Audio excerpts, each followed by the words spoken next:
3월 23일 주만나 큐티 시작하도록 하겠습니다. 먼저 기도하시겠습니다. 사랑하는 풍성하신 하나님 아버지, 은혜 고맙고 감사드립니다. 주님, 이 시간 또 말씀 앞으로 우리를 불러주시니 감사드립니다.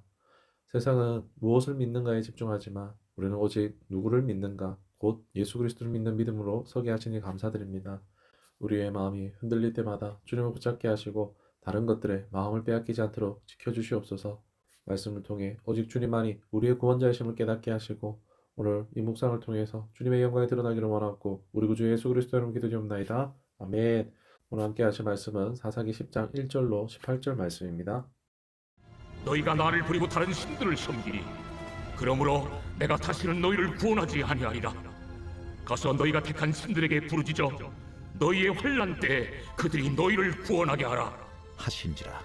이스라엘 자손이 여호와께 여쭈되 우리가 범죄하여 싸우니 주께서 보시기에 좋은 대로 우리에게 행하시려니와 오직 주께 구하옵나니 오늘 우리를 건져내옵소서.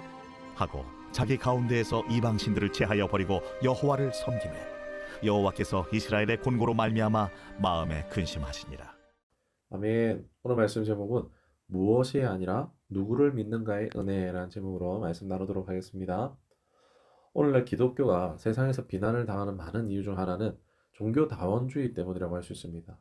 종교다원주의란 모든 종교가 각기 고유한 구원의 길을 가지며 절대 진리는 없다라는 상대주의적 관점을 말합니다. 쉽게 말해서 다른 종교에도 구원이 있다라고 인정하는 것입니다.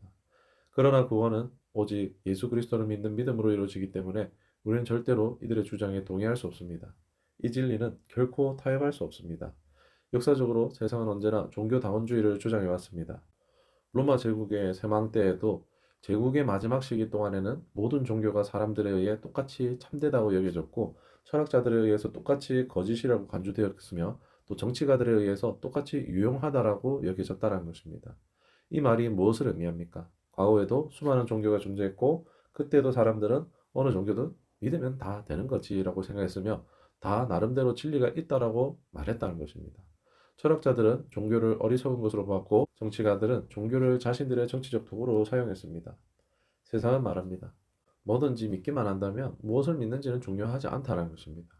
하지만 우리는 무엇을 믿는가보다 누구를 믿는가가 가장 중요하다는 사실을 알고 있습니다. 문제는 일상을 살아가면서 때때로 내가 믿는 하나님보다 다른 종교가 좀 더 매력적으로 느껴질 때가 있다는 것입니다. 심지어 어떤 목사님은 젊은 시절 육군훈련소에서 기독교, 불교, 천주교, 원불교 예배에 다 참석해 보았는데 마음 공부를 외치는 원불교에서 인간적인 위로를 받았던 경험이 있다고 합니다. 사랑하는 여러분, 그래서 예수를 주로 고백하고 온전한 신앙생활을 하는 것이 은혜입니다. 세상에 수없이 많은 것들이 내 마음을 빼앗으려고 합니다. 하나님을 대체하려고 합니다.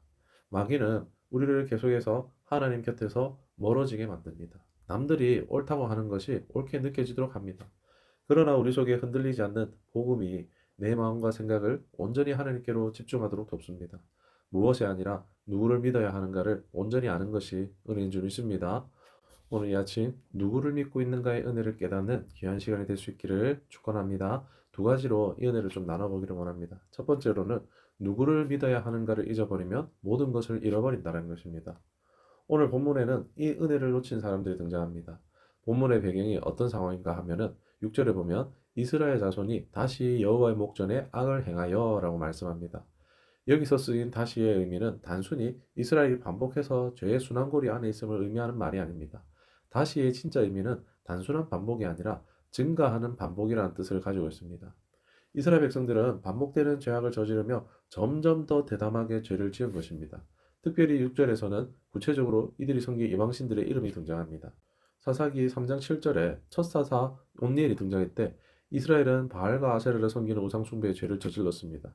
그런데 시간이 지난 지금 어떤 모습입니까? 6절을 보면은 이스라엘 자손이 다시 여호와의 목전에 악을 행하여 바알들과 아스타롯과 아람의 신들과 시돈의 신들과 모압의 신들과 암몬 자손의 신들과 블레셋 사람들의 신들을 섬기고 여호와를 버리고 그를 섬기지 아니하므로 이스라엘의 우상 숭배는 총체적이었습니다. 가나안의 우상인 바알과 아스타롯뿐만이 아니라 북동쪽의 아람과 시돈, 요단 동편의 모압과 암몬, 남동쪽의 블레셋 모든 우상들을 섬겼습니다. 이방의 신들에게 포위되어 정복된 사람들처럼 우상을 섬겼습니다. 누구를 믿어야 하는지를 잊어버린 것이죠. 그리고 무엇을 믿어야 하는지도 잊어버렸습니다. 하나님을 잊어버리고 하나님을 향한 믿음도 잃어버리고 그들은 하나님을 버렸습니다. 그리고 결국 그들이 그토록 붙잡기를 원했던 이방신들에게도 버림을 받았습니다. 자신들을 구원해 줄 거라고 여겼던 이방신들은 아무런 도움이 되지 못합니다. 무슨 일이 있어도 붙잡아야 했던 하나님을 잊어버린 결과 하나님께서 블레셋과 암몬에게 이스라엘을 파셨습니다. 이스라엘을 지키시는 하나님의 은혜가 사라진 것입니다. 하나님이 진노하셨습니다. 놀랍게도 이 진노는 이스라엘의 배신에 대한 반응이 아니었습니다. 이 진노의 출발은 사랑입니다. 여러분, 사랑하면 화가 납니다. 사람들은 보통 다른 사람의 아가가 밥을 흘리고 먹으면 참 귀여워하는데 자기 아가가 밥을 흘리면 화를 내곤 합니다. 다른 사람이 무언가를 잃어버리면 그럴 수도 있지 싶은데 자기의 가족이 무언가를 잃어버리면 화를 내기도 합니다.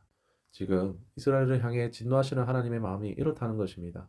언약의 관계에서 이스라엘이 범죄할 때 너무 사랑하시기 때문에 그들에게 화를 낼 수밖에 없는 것입니다.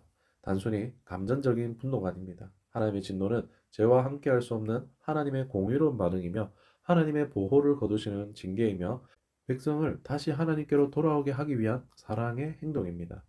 지켜내야 할 하나님을 버린 결과 이스라엘은 억압되었습니다. 그들이 꿈꾸던 물질의 풍요를 위해 섬겼던 이방신들은 아무도 그들을 돕지 않았습니다. 오히려 그 이방 나라들이 사자가 먹이를 사냥하듯 이스라엘을 사냥하고 확대했습니다. 이스라엘 지파 중 가장 강력한 지파라고 여겨졌던 유다 지파까지 공고가 심했습니다. 이것이 누구를 믿어야 하느냐를 잊은 결과입니다. 사랑하는 여러분, 우리의 일상에서 나는 혹시 하나님을 놓치고 있지는 않습니까? 혹시 주변에 하나님을 믿지 않는 사람들이 잘되고 성공하는 것을 보면서 하나님에 대해 의심을 품은 적은 없습니까? 그때 우리는 내가 누구를 믿어야 하는가를 기억해야 합니다. 하나님을 믿는 순간 모든 것을 잃어버린다는 것을 깨닫고 오늘 이 아침 다시금 하나님을 향한 온전한 믿음을 회복하기를 주님의 이름으로 축원합니다. 두 번째로 생각할 주제는 회개는 하나님을 다시 기억할 때 누리는 은혜라는 것입니다. 하나님을 떠난 이스라엘은 이방 나라에게 억압을 당했습니다. 비로소 그들은 다시 하나님을 기억합니다. 그리고 회개하기 시작합니다. 10절입니다. 이스라엘 자손이 여호와께 부르짖어 이르되 우리가 우리의 하나님을 버리고 바알들을 섬김으로 주께 범죄하였나이다 하니 이것이 이스라엘 백성들의 회개의 내용입니다. 그런데 내용이 좀 이상합니다. 그들의 고백은 이러합니다. 우리가 하나님을 버리고 바알들을 섬김으로 주께 범죄하였나이다. 이 고백 속에 죄에 대한 인지가 있습니다. 자신들이 죄를 지었음을 고백하고 있습니다. 그런데 문제는 그 다음이 없습니다. 하나님의 용서하심과 은혜 베푸심에 대한 고백이 없습니다.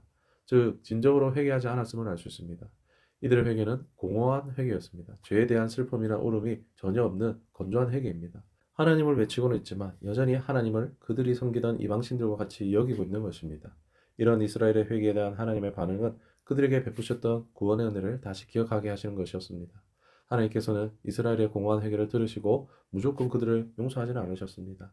그들이 잊어버린 하나님이 누구이신가에 대한 정확한 내용을 알기를 원하셨습니다. 왜냐하면 지금 이들이 처한 현실은 하나님께서 그들을 사랑하셨음에도 불구하고 이스라엘이 스스로 하나님을 떠나서 생긴 일이라는 것을 깨닫게 하기 위함이었습니다.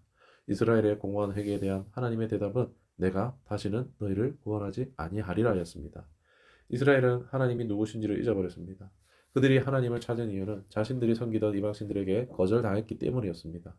하나님이 나를 구원해 주신다는 사실을 믿었기 때문이 아니었습니다. 이스라엘의 우상 숭배는 어쩔 수 없는 상황 때문에 했던 결정이 아니었습니다. 철저하게 손익 계산을 따져서 하나님보다 이방신들이 더 낫다라는 결론이었기 때문에 시작된 일이었습니다. 하나님은 그들의 잘못된 행동을 이렇게 알게 하셨습니다.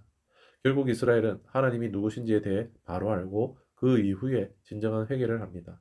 15절입니다. 이스라엘 자손이 여호와께 여쭈되 우리가 범죄하였사오니 주께서 보시기에 좋은 대로 우리에게 행하시려니와 오직 주께 구하옵나니 오늘 우리를 건져내옵소서 하고 하나님께서 이스라엘에게 하나님을 알게 하신 이후에 이들이 진정으로 회개합니다.